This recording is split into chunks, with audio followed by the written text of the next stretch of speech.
若这个农历过年前就一直欠卵欠甲单，一般的早餐店进卵的价销起大约10块左右。农委会讲，因为旧年水灾加上气候无稳定，才会欠卵，嘛已经为国外进口460万粒，讲就要到3月底前，市场才会恢复正常。敲卵的动作拢无停。卵对早餐店来讲，用的量真大，不过为过年前，鸡卵的价销就一直起啊。可能已经涨了差不多10块有。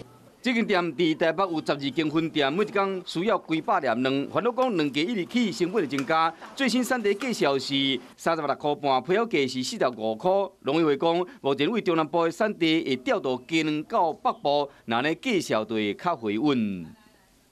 在3月中旬之后，整个的消费就是供应的缺口会大概就会很平稳了。